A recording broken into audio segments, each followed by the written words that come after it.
You know I found Paula in a dumpster, right? What? You said you met her at the supermarket. I did. It was the bin out behind the dime a dozen. And you just picked her up out of the rubbish and brought her home? Why no?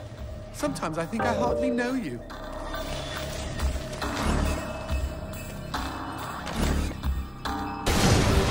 What was that? I don't know, but we've got company, as in lots of.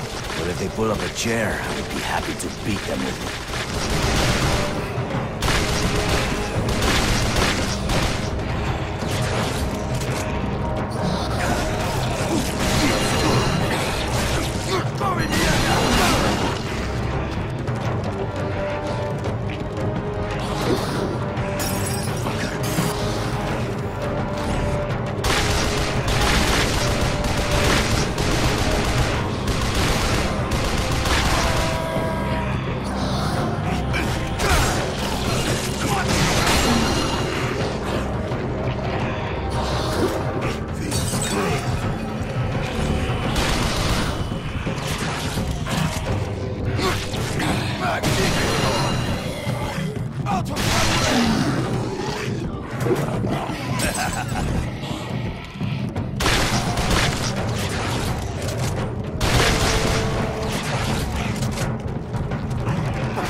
The man who never had his fill.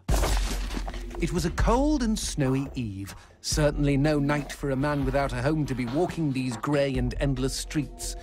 Inside the pizza parlour, George Reed spun a lively tune on his harmonica. The local children giggled and pointed excitedly at the harmonica man as their parents glowed with approval.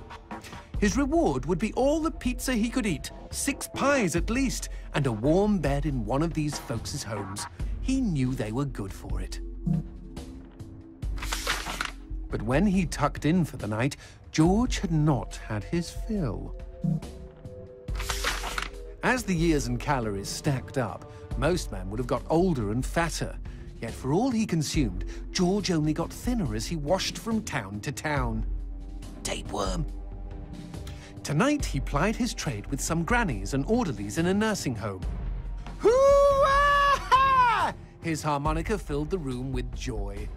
After devouring 3 helpings of pork chops and mashed potatoes, he eyed the plate of the old woman next to him.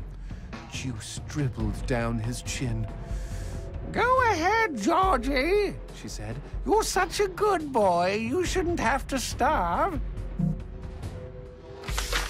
But George had not had his fill. Early the next morning, he was already on the freeway with his thumb in the air. "Where are you headed?" said the man in the truck. "Nowhere," said George. "Anywhere." It was a new decade, and tonight George played to an all but empty bar in the city. He had lost a lot of weight. Afterwards, the only woman in the joint took the stool next to him and asked him his name. The bartender leaned over the counter. "You don't know this guy, Mary. George is famous, been all over the tri-state area." With a wink, he added, "Man's insatiable." And that night, George proved it as he buried his face in Mary's beaver. Holy woodland creatures! Attaboy, George! Attaboy, George! "Play that harmonica," she purred. But even after 5 trips to heaven and back, he had not had his fill. The morning after was an awkward affair as they stared at each other over coffee. One wanted to feel more, the other just wanted to feel. In his final days, George was all skin and bones. I can relate, except for the skin part. His last meal had been a mistake. It was on a sidewalk one night in a small suburban town that he came across the boy. Hungrily, and with an agonized grimace, he opened his mouth to beg for help.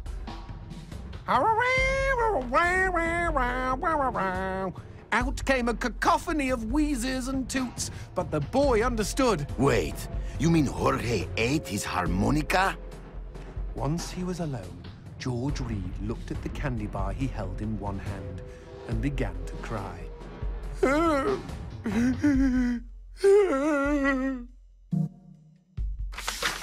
They found George's half-eaten body in a market next town over. In one hand he held a knife, in the other a fork. Chunks of flesh had been torn from his chest and his arms. Blood framed an eerie smile. The wind that morning blew fierce, and as it whistled through the hole he'd carved out of his own neck, the harmonica man played his last song in this world. There were Gawkers, and many knew him. They shared stories of how he'd filled them with hope, filled them with life.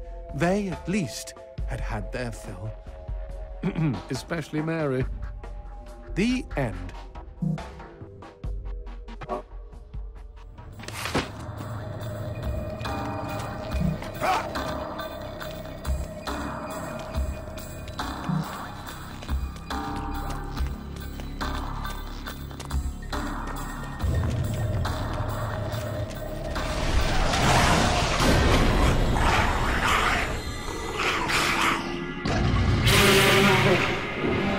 That cheeky imp! He doused our goat! Then let's put out some lights of our own.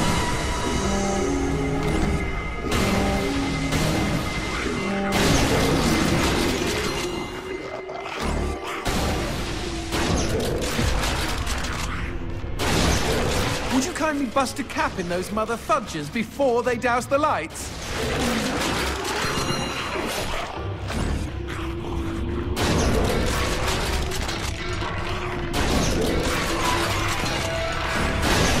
We never finished talking about you kidnapping Paula. I didn't kidnap her. You hauled her out of a skip.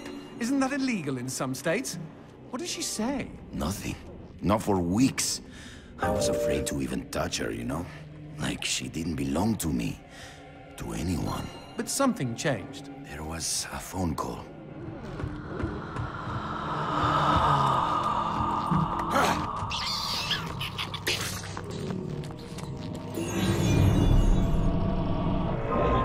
Speaking of phones, put that on hold, G. We've got company.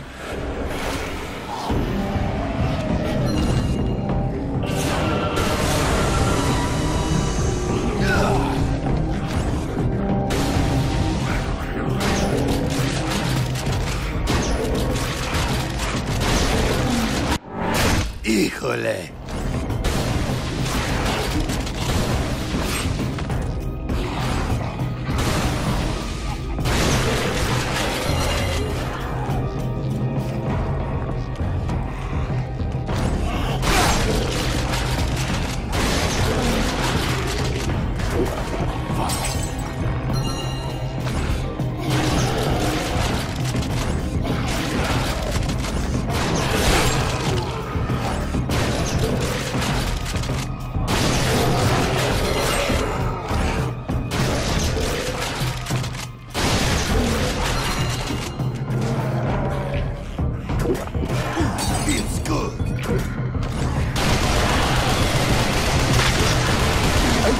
Now what's this about a phone call? Me and Paula were eating when the phone rang.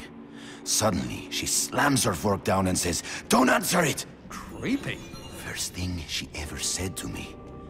But I got up to take the call. Johnson, you should have seen her. She jumped out of her chair, ran to the phone, and ripped it right off the wall. Whoa. Then she came and put her arms around me and started crying. It was the craziest, weirdest, sexiest thing I have ever seen. I have been hers ever since.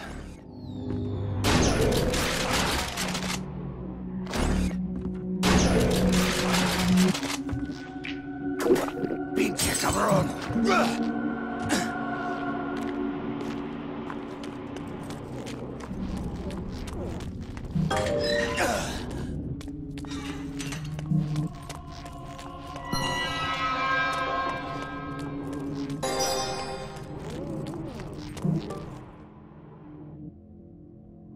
What?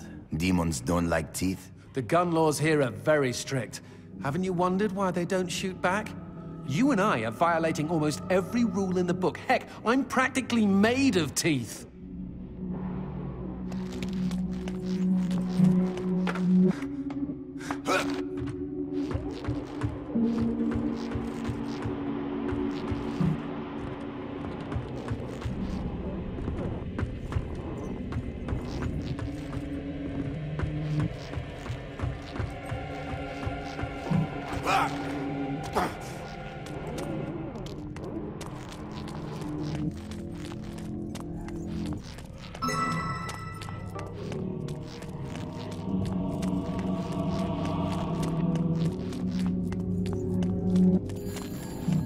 Expecting any phone calls? No, siree.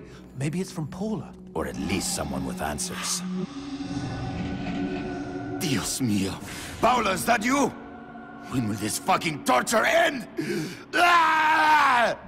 From hottie to hamburger, just like that.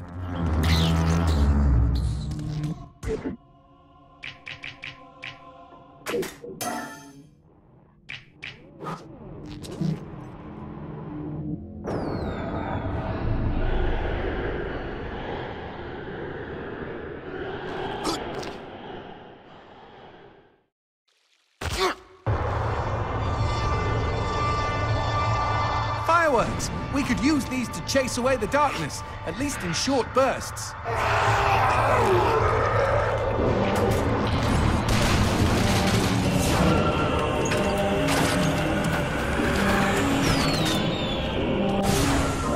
Just look at them. Fiery sprinkles in a great big chocolatey sky. Johnson, shut up.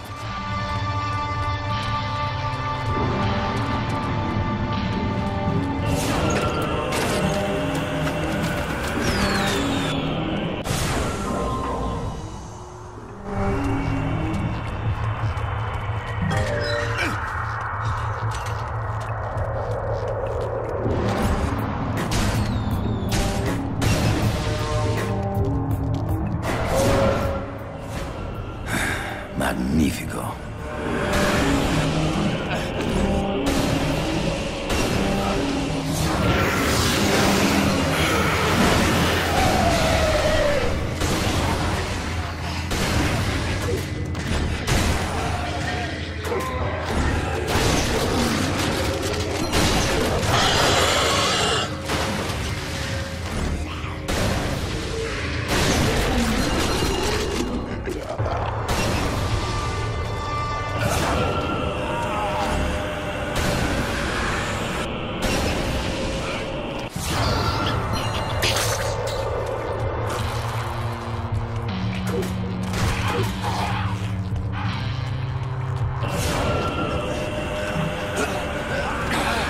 Always this fucking darkness!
What the shit is that? Let's take a closer look.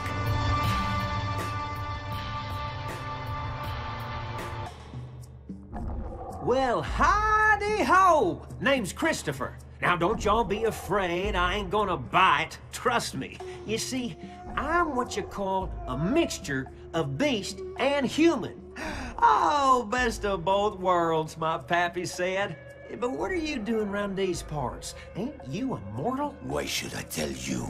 All I see is demon. Well, shucks. You gotta look underneath the leathery exterior. Deep down, I am a sensitive and understanding listener. Some asswipe named Fleming stole my girl and took her to his castle. I am here to take her back. Meaning you are on a quest to kick the Prince of Evil's ass? Holy shit! Oh, I want in on some of this action. How can I help, huh? How can I?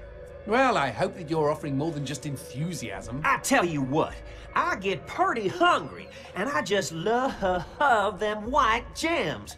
You get enough of those and we can trade. With the right incentive, I might even be able to introduce you to some real product. Know what I mean?